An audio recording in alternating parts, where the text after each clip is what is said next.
Hey, everyone. I'm going to start my timer because we got a lot to cover in 35 minutes. So we saw some fabulous folks this morning. Now you get your boost of caffeine with me in the afternoon. I'm going to share my screen here.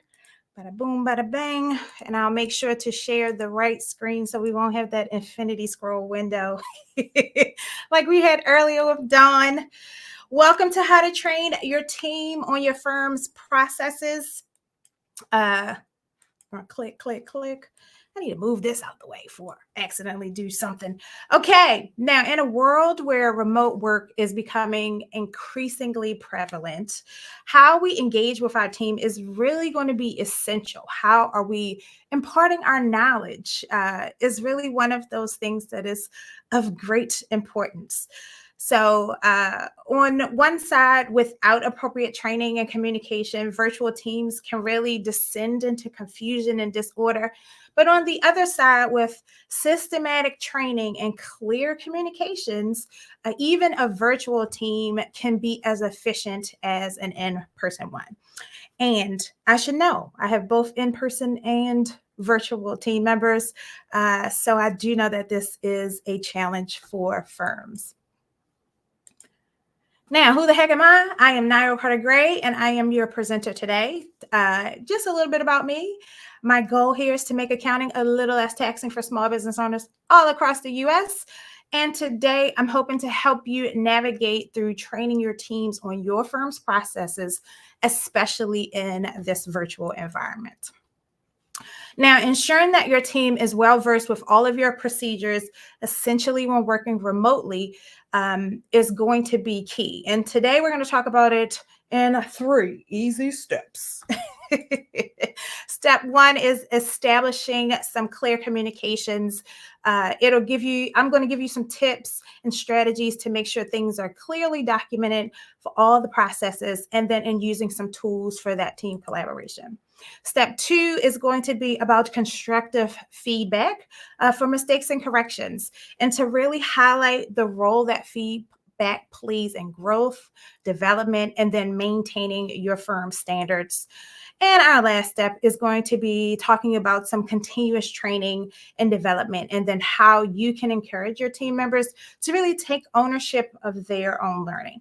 So I am going to save some time at the end for Q&A. So I do see the chat is plugging away over there. I'm going to kind of ignore it for right now, just because I got a lot to cover in this little bit of time. But I have left some time to make sure we're going over that chat. So I'm hoping by the end of today's session, you'll at least walk away with one idea that you can immediately start to integrate in your interactions with your team. So let's dive in. Now, the first crucial pillar of success in virtual team management is establishing clear communication channels. So in this new world of remote work, where physical cues and spontaneous desk conversations are absent, we really have to be intentional and create those clear communication pathways because they're going to be pivotal. They're going to be pivotal in preventing misunderstandings and then keeping your team aligned. So let's consider 2 scenarios here. Now, the first is one where a team member is visually confused. They're navigating through their tasks. They don't understand. They're hesitating. You know, we've all been there, right? And then the other is where the team member is empowered. They are moving forward with clarity and assurance. So the major difference between these 2 scenarios is really those transparent communications where the person on the team is very clear about their role, their responsibilities, the processes that are to be followed, which thereby enhances that confidence and helps to reduce errors. So let's unravel the 3 C's of communication that are going to pave the way for this transparent communication. The first one is to establish a comprehensive documentation system that's providing a clear guidance on your processes and workflows. That's those SOPs. And I know Sharon talked a little bit about that in the last session. I'm going to give you my quick and dirty framework on how to do this in your firm. Second is instituting consistent and regular check-in meetings to catch up, clarify any doubts, and then realign if needed. And then third is utilizing centralized team collaboration where with information updates and where conversations are stored and centrally are accessible by everyone. Now, we're going to talk about creating these SOPs and my 5 easy steps. I like to break things down into steps because it makes it easy for you to implement.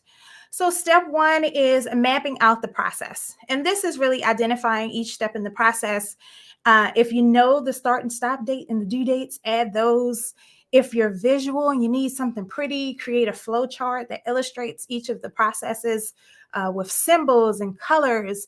Or if you are like me and just wanted to get the thing out of your head, take a notebook or a Word document and just type everything out. We saw Sharon do it with an Excel spreadsheet. You can do that too. But set a timer. 5 to 10 minutes is all you need to write out all the steps. And when I say all the steps, I mean everything from finding the client to ending the relationship with the client. What does every single step in that process look like? Then go back, write detailed process descriptions. You want to make sure you're including specific actions, expected outcomes. This is where I like to add any templated items like emails or scripts for calls. And this is also where you can acknowledge if there are going to be any deviations that might occur in this process. And so you can really add, some alternative responses to what these things are. And I'm a big fan of Chat GPT, and this is where it really shines. You can feed it your process list and ask it to add some descriptions for you. Ask it to add some email templates, ask it to add some checklists. This is where it really, really thrives. Thirdly, incorporate roles and responsibilities. So go back to each of those steps in the process and identify what role is responsible for this task. If you have team members, you can then go back and add that team member's name. But this will really help you define the reporting structure within this process. For as the team grows, it'll become super important. Next is incorporating technology. Now, y'all know I'm a techie, but we don't start there. After you get the process mapped out and you got all your due dates and who's responsible for what, this is where you add in the technology. This is where you start looking for those tools like project management or tools to help you build out those SOPs. When we started, we built them out in Google Docs. And one of the reasons why is because we wanted the team to collaborate on creating those documents. We also can embed PDFs and reference other SOPs right inside that Google Doc, and then track some changes.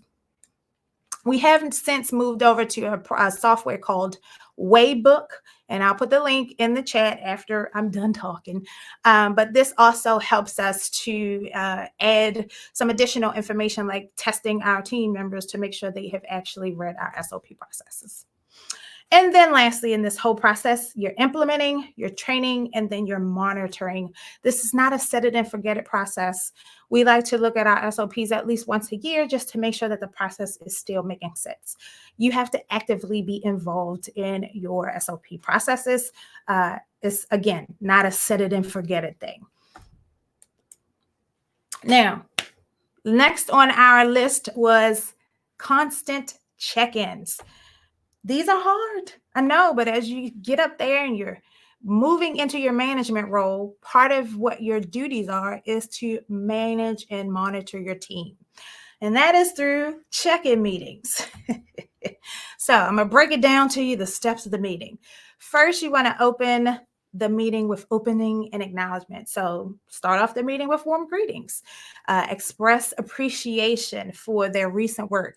Any achievements maybe you can highlight. Anything positive they did over the prior week. Include this in your opening statements. Hey, how was your weekend? I saw that you did such and such. You did a great job with such and such last week. How would you feel about a meeting that opens up with something you did awesomely? Second part of this meeting is reviewing and feedback. So first thing we want to do is talk about the prior week. Again, discuss any accomplishments and any roadblocks that were experienced.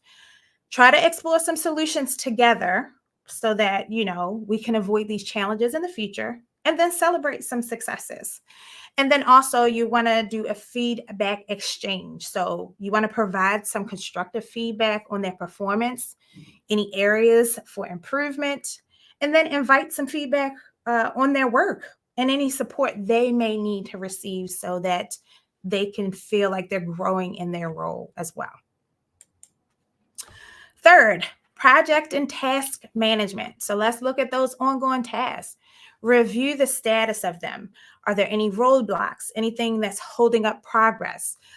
Making sure that you're clarifying what the task is, if the priorities need to shift, and the objective of the actual project.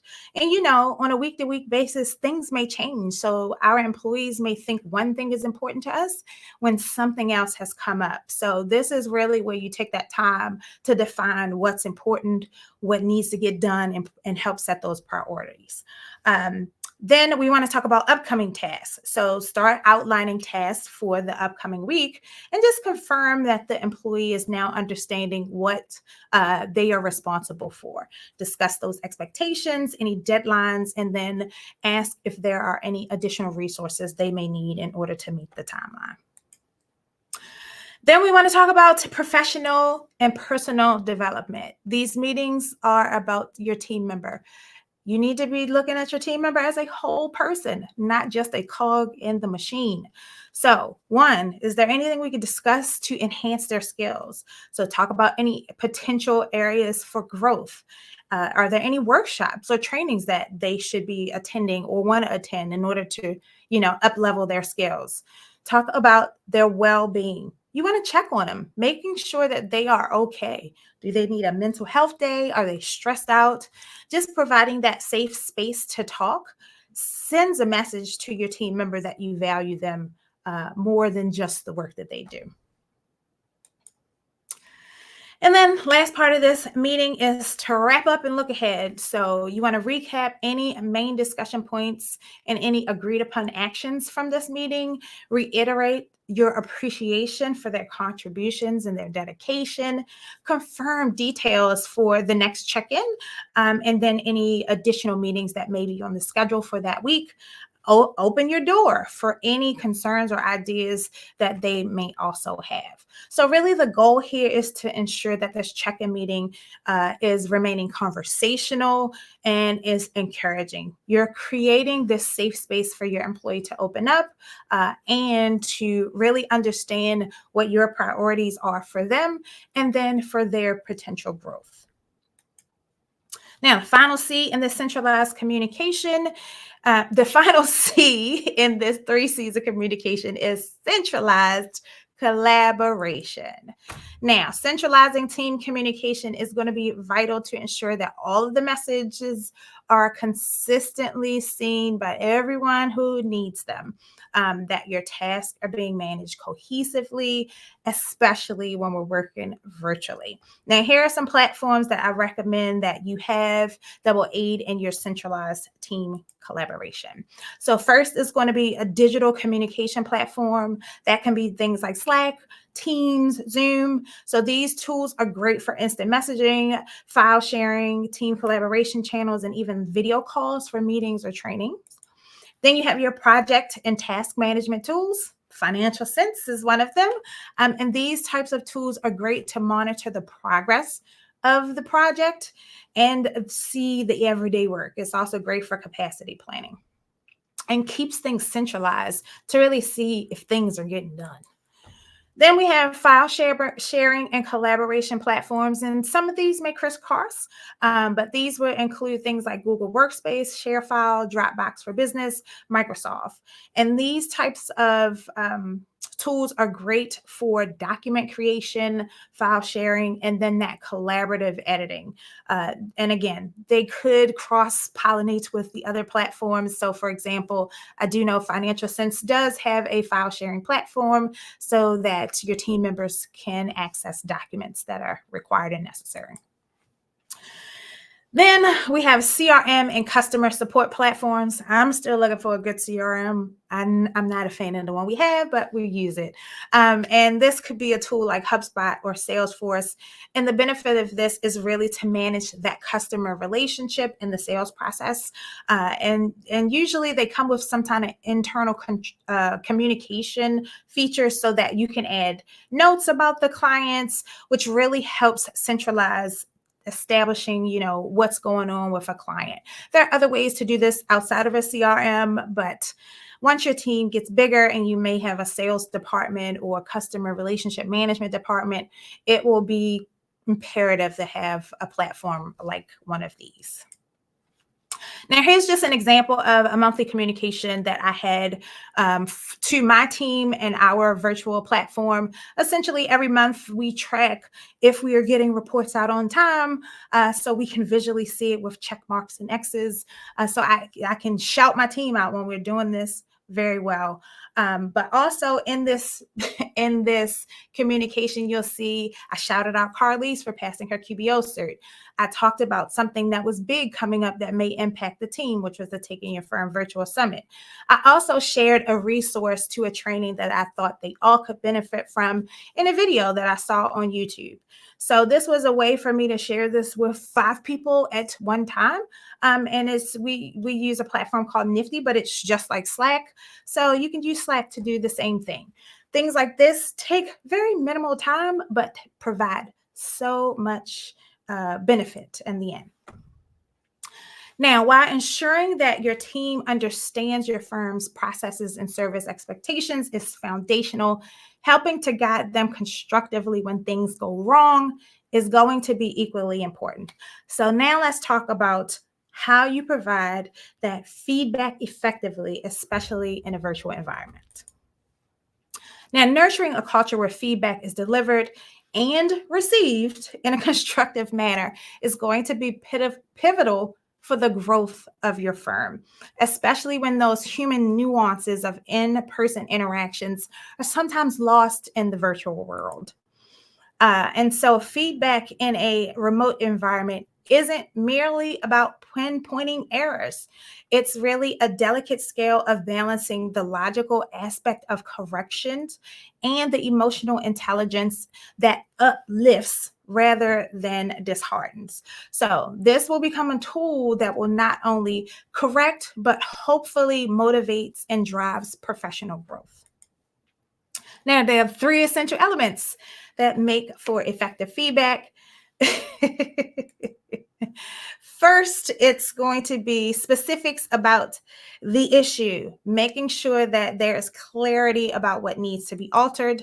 Secondly, is about making sure that feedback focuses on the issue at hand and not the individual. So you have to learn how to separate the act from the person. And then thirdly, don't just point out the mistake, provide some actionable solutions that will guide towards corrections and improvements. Now, one widely used strategy here in delivering feedback is called the sandwich method. So I want you to take a mental picture of the sandwich and envision the 2 slices of bread as your positive feedback loops. So you're going to start with positive feedback, and you're going to end with positive feedback. And in the middle is really the layer where you're going to include your constructive criticism. And so again, making sure you're ending on a positive note helps to make sure that that feedback is well received, and then leaves your team member to still feel motivated to adjust and make those corrections and still grow. Now, here is an example of how I've provided review notes for one of my team members. We created a Google Doc that, where I could, with a checklist where we can pinpoint what may have been seen in the review, along with a screenshot. I found for her, just the visual image created gave her a focus of where she should strategically go to fix the error. And then the following month, bada boom, bada bang, we had no errors, and we got those air horns celebrating that there were no notes for this month's review. The other good thing about this is that it's a continuous document, so she can continuously go back to see, what mistakes were prevalent prior to, make some adjustments so that we don't have those notes in the future. And as you see, it improved, right? We came up on a month with no notes. Celebration. Now, constructing and guiding through constructive feedback will lay that robust foundation. But how do we build upon it to ensure that there is ongoing development and continuous training and up leveling the skills? So, this is leading us to our third step in this process, which is continuous training and development. And this is going to help us dive deeper so that we can ensure that our team members are not only corrected when they do something wrong, but they're also guided to evolve and continue to grow. Now, while constructive feedback helps correct the course or to correct those errors, continuous training helps ensure that the team stays on course to confidently enhance their skills and their competencies while staying aligned with your firm's and your clients' ever evolving need. So we know our industry really keeps us on our toes with changing laws, software upgrades, our clients' ever changing wants and needs. And all of this will require our teams to be nimble. They will have to learn how to adapt. And so we want to be able to ensure that we are continuously helping them grow so that they feel confident when those things arise. So building a continuous development training program is grounded on three foundational pillars. I am using the power of three today. So first is that regular training that will allow us to align with industry norms. Then we have skills upgrading where we're continuous to elevate our team, elevate their capabilities, have them stretch where they didn't think it was possible for them to go. And then consistent evaluations just to ensure that the training that they're getting is relevant and impactful. So let's talk about building an effective continuous training cycle. It involves 4-part cycle: evaluate, plan, execute, review. Now, evaluation, you want to look at your team's present capabilities. Then you want to plan targeted training interventions.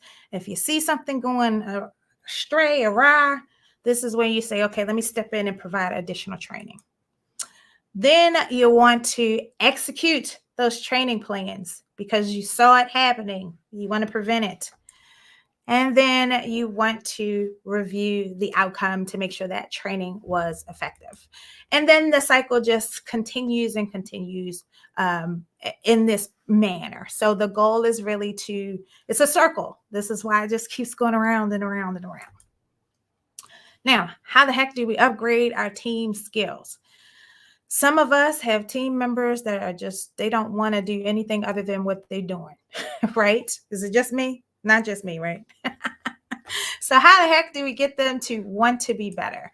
And I have a few little tips here.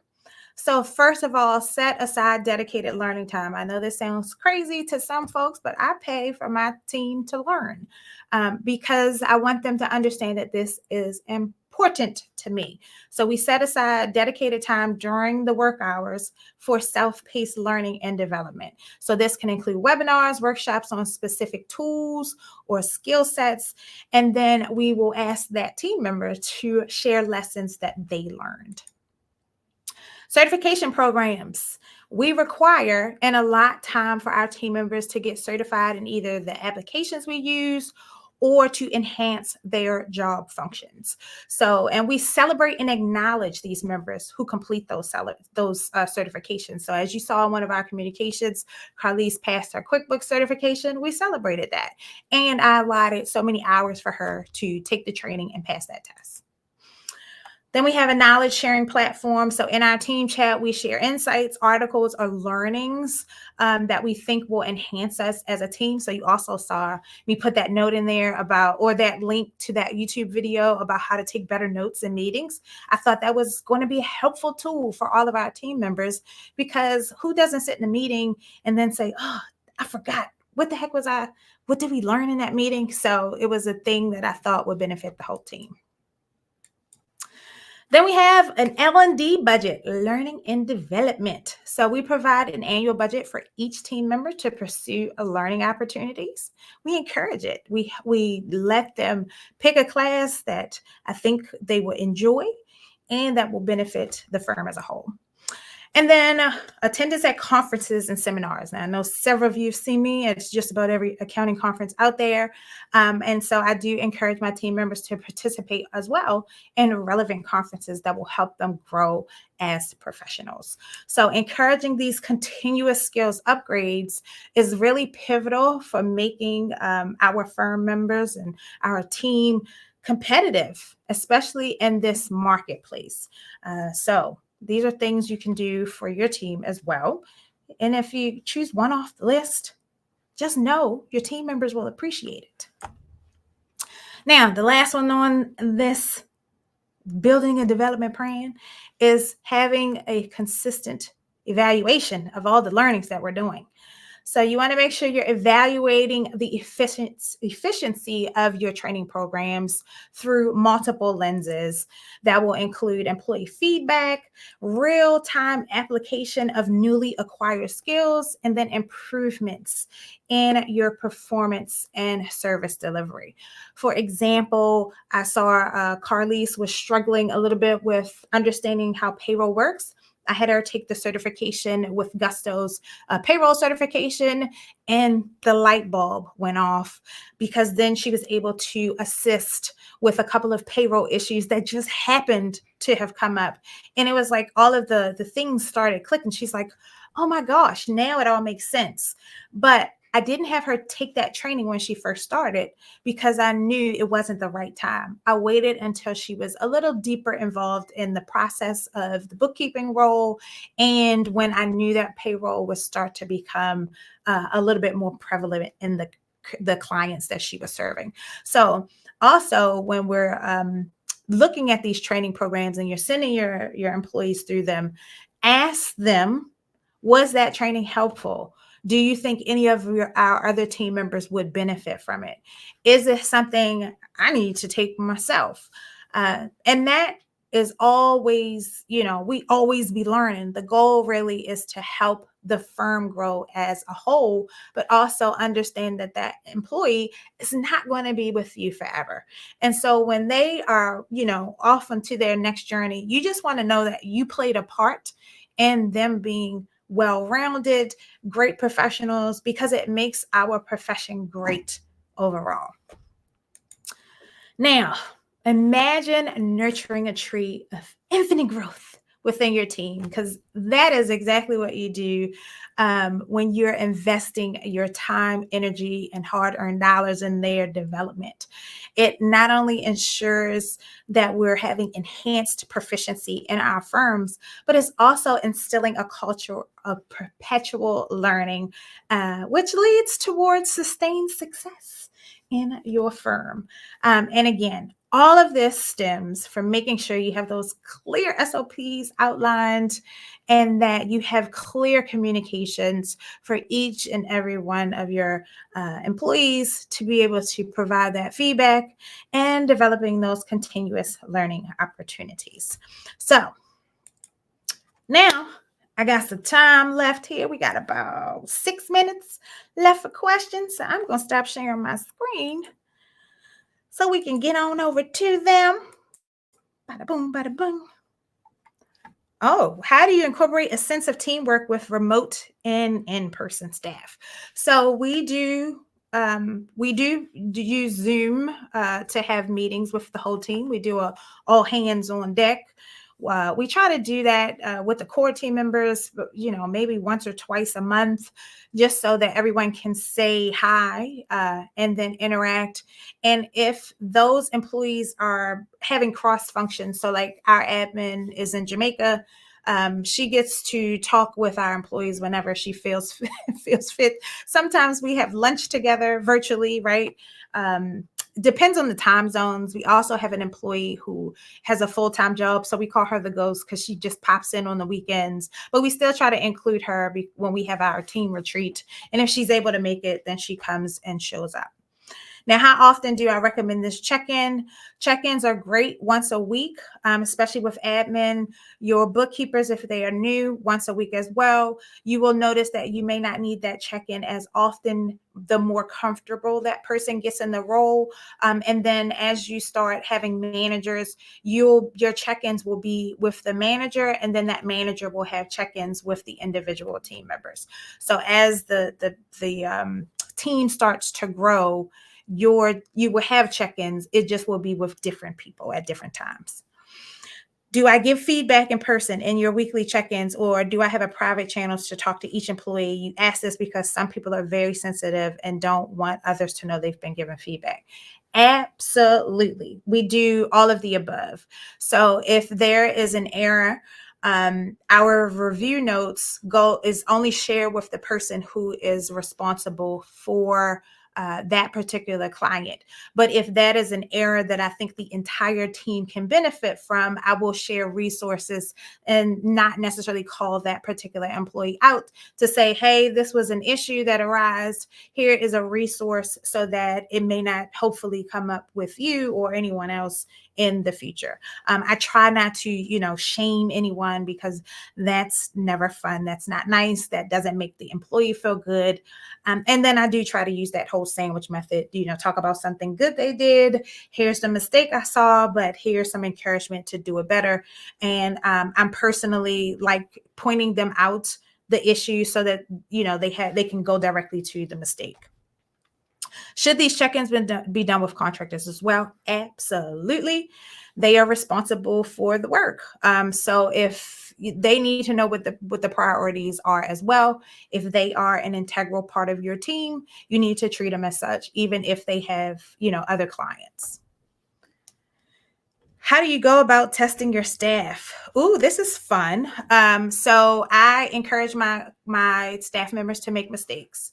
And sometimes I will purposely give them a task, and I won't give them all the information because I want them to be curious. And so I'll see if they come back and ask questions, or if they do make an error, I'll show them how to clean some things up, how to fix it. We definitely use the test clients, like with QBO, they have a test client. We will play around in that all day. I also have a test client so that if any team member is like confused about how something works, they can go to the test client or our demo account, test it out there first to make sure it works before they do anything in live data. And as far as testing them, in terms of their skills, we rely a lot on some of the certifications. So there's a bookkeeping certification that we send our bookkeepers through. Some of our team members have done, they're on track to do like the EA license. So it just kind of depends on their goals. But how do you use Financial Sense in ShareFile? Oh, that's great. So we use ShareFile. We love it. When we request documents from our clients, there is a way to change the link that they upload to. So we do include the ShareFile link to their folder. For our team members, for the clients, what we do is add a link to that particular client's ShareFile folder right in that client resources section. So they have to sign in order to get it. But those links live live inside of Financial Sense. What would I say the percentage of how much time you spend working on team building, leadership training, evaluation culture versus the rest of my duties? Right now, I would say that it's probably 50-50. And the goal is really for me to be able to shift more of my time in developing the team. And so we're bringing on more team members so that I can get more out of the day-to-day stuff. But the goal is for me to focus my time 80% on development and sales. That's the goal. Are there any tools my firm uses or would recommend to keep client data secure in a virtual environment? Absolutely. ShareFile is my favorite. I've been a long-time customer of theirs. We use ShareFile on all of our PCs as if it's a Windows Explorer, so we do not save any documents locally. So that for us is an important fact. Is it important to turn the video during virtual meetings so we see each other? Yes. Yes. I have led trainings where I am talking to a screen, so I am very comfortable talking to myself at this point. However, because we have team members who are not close. Sometimes it's like, hey, come up off. We need you to come on the video. I don't care what you look like. This whole thing is so that we can see those social cues, right? I need to know if you're annoyed. I need to know if you're confused, because me seeing your face sometimes helps me understand, is this really clicking? I can't do that if I'm looking at a black screen. I have tried discussing with tax prep teams mistakes and returns. Should I not reflect on the method as a group? Yes, you should. However, it could be beneficial if the person who made the error, you taught them and then had them lead a session on how to not make that mistake in the future. One, it helps them solidify what you just taught them. And then two, it helps you make sure that they understand what you just taught them. So that also puts them in a leadership role. It helps them feel a little bit more confident in their abilities, because now you're trusting them to teach your other team members. Okay. Was that that was the last question? How did we do? Did we do a good job? Veronica, can't wait to see Veronica. Thank you all so much for allowing me to, share my wisdom with you, with my, 5 team members. We're just crushing it over here, learning as we go. But you all know how to find me, Nayo Carter-Gray, on all the socials.